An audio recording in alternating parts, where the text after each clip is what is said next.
3 years ago, if you told me there was going to be a Karate Kid television show with the original cast returning, I would have thought you were crazy. I would have thought you were even crazier that it was going to be on YouTube Red and you had to pay $15 a month to watch the one show that's on YouTube Red called the Karate Kid TV show at the time, whatever they're going to call it. Turns out it was filmed, all 10 episodes were filmed by YouTube Red. They came out the spring of 2018, and they had the first two for free. And the series was called Cobra Kai. So I thought, what the heck? I watch a lot of YouTube. I'll check out the free episodes. First episode where we follow Johnny the whole way through of season 1. I was hooked, man. I signed right up. Cannot wait to finish the season. Finished it in like a day, maybe a day and a half. And then I brought my phone, which had the YouTube Red subscription. I brought that to all my friends' house, told all my friends about it. Like, you got to watch this. Let me hook it up to your TV. They probably thought I was freaking weird. But at the end of the season, we all agreed it was fantastic. So why is Cobra Kai so good? It's the writing for me. It's the writing. It's what the creators, Josh Heald, John Hurwitz, Hayden Schlossberg, the creators of Harold and Kumar Go to White Castle, and Hot Tub Time Machine, which I find Hot Tub Time Machine to be possibly an essential piece to creating Cobra Kai, because William Zabka, Johnny Lawrence himself, was in Hot Tub Time Machine.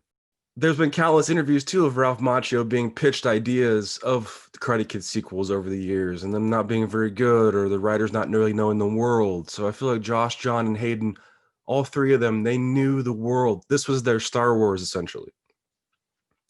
Season 2 came out in 2019, and that was the big month of the nerd. We had, the Game of Thrones series finale. We had Avengers Endgame, and we had Cobra Kai season 2. Again, I bought the YouTube Red subscription, went to all my friends' house again. Hey, you got to show me the Cobra Kai season 2. So I did. We watched it together. Great. And then I heard they were going to shoot season 3 in the fall of 2019. And they did. They completed filming. I think it was late 2019. Then 2020 happens. We're in a pandemic. I'm waiting for Cobra Kai, waiting for the YouTube Red to sign up again for the $15 a month. And then the announcement comes that they've left YouTube. They're seeking other avenues. Turns out Netflix jumps in. Netflix purchases Cobra Kai from YouTube because YouTube Premium is no longer doing original content. So thank God for YouTube Red for taking a chance. Thank God for Josh, John, and Hayden for, coming up with Cobra Kai. And then thank God for Netflix now, because I feel like Cobra Kai is being seen worldwide. The audience has never been it was a hit on YouTube, but, again, people were kind of not going to commit to buying YouTube Premium for $15 a month when there was nothing else on there. Netflix has a ton of stuff, as we know. It's the streaming king right now. So it was huge. It was a huge get for Cobra Kai and a huge get for Netflix. So now it takes us to season 3. So we start off the new year, 2021, with season 3 of Cobra Kai. This is my reaction spoiler review. So if you haven't seen any of the seasons, haven't seen season 3 especially, you're going to want to turn this off, go back, subscribe to my channel, come back later. There are going to be a lot of spoilers. The way that season 2 ended was kind of like an Empire Strikes Back, to go back to the Star Wars analogy. Cliffhanger, Miguel, he takes that huge fall. There's the big school fight. Miguel injures his back. He's in the hospital in a coma. Everybody's devastated. Johnny is essentially he's lost his business to Kreese. Kreese has taken over Cobra Kai. It's the whole community is shaken up by the events of the school. And in season 3 addresses that. They go right into that. The parents have concerns. There's rules now where staff and students, no contact, and there's no contact between students. You have to be essentially, a certain, they're on a constant watch. There's no fighting at school. Police have been called. All of the authorities. They've even canceled the tournament. The Owl Valley tournament's been canceled. But that doesn't stop Kreese, from recruiting new Cobra Kais. And so we see a lot of the side characters that we saw in season 1 come back. The guy that was dating Samantha, who bullied Miguel, is now joined Cobra Kai, and his goon buddies. This weighs a toll on Hawk. Hawk, who's, he's the leader of Cobra Kai. He is Cobra Kai. He's the top dog. And now all these recruits that Kreese is bringing in are threats to him as, as being the top Cobra. Whereas now Johnny, he's drunk at the bar. He's an outcast now. Doesn't have a car, doesn't have a cell phone, doesn't have access to Facebook as far as he knows. So Daniel finds him, and, the only way to end this is team up together. We got to find Robby. Robby, who's left town. He's wanted by the cops. He's wanted for what he did, for kicking Miguel over. Miyagi-Do has a stain on their reputation. They're the bad guys now. Cobra Kai, they took a fall. Miguel took the fall. Johnny took the fall, though. So, we've been teased that Daniel and Johnny might team up, and we start out right away where they do team up to try to find Robby, and they just cannot get along. Johnny is too angry, too aggressive. Daniel is like, no, that's not a way to do it. They clash. Their styles clash. Miyagi-Do and Cobra Kai's styles clash. So Daniel goes out and reaches out to Shannon, who's in rehab, Robby's mother, Shannon, and he baits Robby essentially into turning himself in. Robby refuses. So Robby goes to, junior detention, junior prison, teenage junior correctional facilities. Okay, so Daniel learns that his, business rival Tom Cole has convinced Doyona Industries to cut their business ties with Daniel. So Tom Cole's going to get the essential Doyona deal. Daniel decides to go take a meeting in Japan to meet with Doyona to see if they can work something out, because Daniel does not want to sell. So basically he runs into Chosen in Okinawa. I thought that was great. He gets rejected by Doyona, and he goes to Mr. Miyagi's hometown, which is now it's just got a shopping center. Things have changed so much. It decides to Tomy Village has changed and turned into a shopping mall. So he's reunited with an old love interest, Kamiko, and encounters Chosen. Chosen looks mad as hell, but Chosen has some wisdom for Daniel, and that's again great writing. You have the bait and switch. You feel like Chosen's gonna essentially attack Daniel because they ended on such bad terms in Karate Kid Part 2 that this time around Chosen is actually going to teach Daniel some lesson. Teach him. Chosen actually knows more about Miyagi-Do karate than Daniel. So Chosen teaches him a new move. Pressure points. Attacking different pressure points of your body, you can paralyze your opponent if they refuse and if they declare war. You're left with no choice. So it's a great defensive mechanism from the Miyagi-Do archives. So with that knowledge, Daniel comes back home, saves his business, now has a new lesson for the Miyagi-Do. Sam, while all this is going on, Sam is really taking the school fight really hard. She's having the PTSD. She's afraid of Tori. She's afraid of any confrontation. She's being made fun of at work, not at work, but at school. It's really taking a mental toll on her.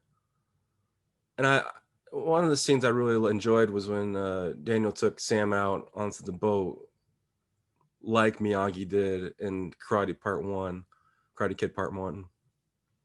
They had that real like heart-to-heart talk about fear. And I again, the show does a great job of finding the balance. You don't have the black and white, good and bad of the movies like Karate Kids 1 through 4. it was black and white. Cobra Kai is more of the gray area. You know, yeah, people are bad. Kreese is bad. But now that we've gone through season 3 and seen like the flashbacks to Vietnam, 1969, you know, we see Kreese was bullied. He enlisted. He grew as a man. He grew into this. You know, he's set in his ways. He grew in. We see his ways. We see his side. We may not agree with his total like build an army, best, just the best. If you're not Cobra Kai material, we may not agree with him. But now we see his side. He's not a one. You know, he's not a one-dimensional villain. You know, he's not a sword twirling villain. You know, he's got 3 dimensions now, and I think it's a testament again to the writing, to the creators of Cobra Kai. So then we have, you know, the good, the bad, and the badass, and you know, Kreese, Johnny, Daniel, they all try to plead their case to get the Valley tournament back on. But what it really takes to win over the committee is Miguel coming in, who is now, you know, see, the heart and soul of Cobra Kai is the relationship between Johnny and Miguel. And we see Johnny bring Miguel back up to speed, you know, take him to a concert, to a Dee Snider concert, to get himself walking again, you know, to get it, you know, it's unconventional and it's ridiculous, but it's entertaining. It's fun. So Miguel, he's healthy, he's walking again. He shows up at the committee meeting in front of the board to save the L Valley. He says, hey, you know, I was paralyzed. I want the fight in the tournament. I'm okay with it. Sam's right there to back him up. She's like, yeah, we want the tournament. We're a part of this. We were a part of the school fight. We want the tournament. We need a safe space to compete. So we're not fighting outside of school so much. Because there's a lot of fights this season. It's kind of like rival gangs. There's a lot of fights. And we'll get to the December 19th fight at Miyagi-Do, where Cobra Kai totally trashes Daniel LaRusso's house. But before that, we have Johnny. He rekindles his relationship with Miguel's mom, Carmen. So they're back on good terms and they actually get it on. So good for Johnny. But then Allie's in town for Christmas. It's Christmas time. What I thought was fantastic. Episode 9 starts out with the Christmas song. We see Allie at her house, you know, for the big Christmas party. You couldn't ask for a better way to introduce Allie back into the Karate Kid universe. But I was thinking, you know, is she just going to be another love interest for Johnny? This is the woman of his dreams. He's been living for her to see her again. He's been wondering where she's been. You know, he's held on to that breakup, to what Daniel did to him in high school. He's held on to so much of a grudge. So Allie asks him over Facebook, hey, you know, let's get lunch. So they get lunch. We find out Allie is recently separated. They have a great scene. Feel the Night. The song is back from Karate Kid, and they go to golf and stuff. They have a great, you know, friendly. It was a semi-date, whatever, and it's great. They catch up, and I think that was a wonderful moment. We never really saw Allie and Johnny together in Karate Kid, so this was the first time on screen. Elizabeth Shue was fantastic too, coming back. I'm so glad she came back. I wasn't sure if they were actually going to do it. Yeah, and then Allie's like, hey, I got this Christmas party. You should come. It's at the country club.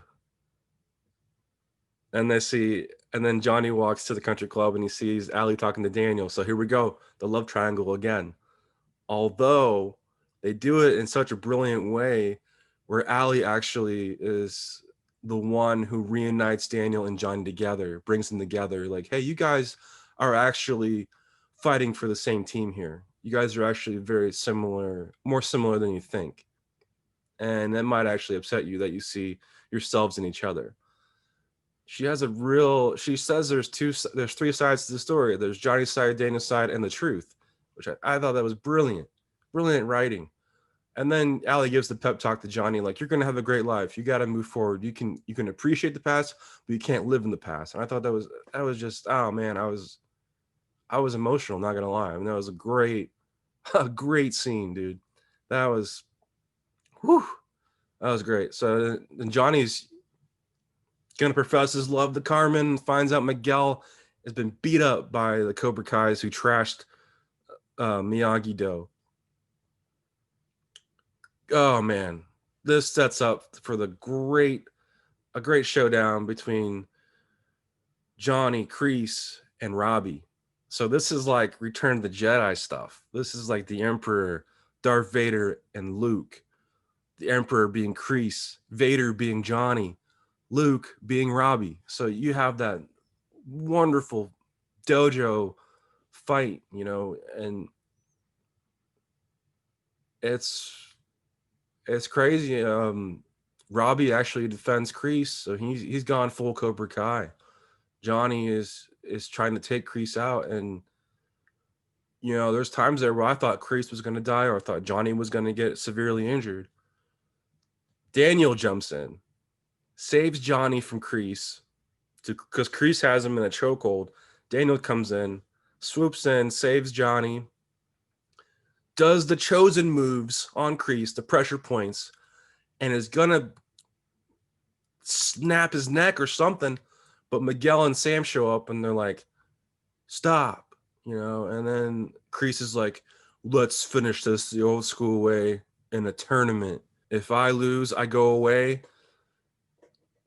If you lose, and Johnny's like, we won't lose.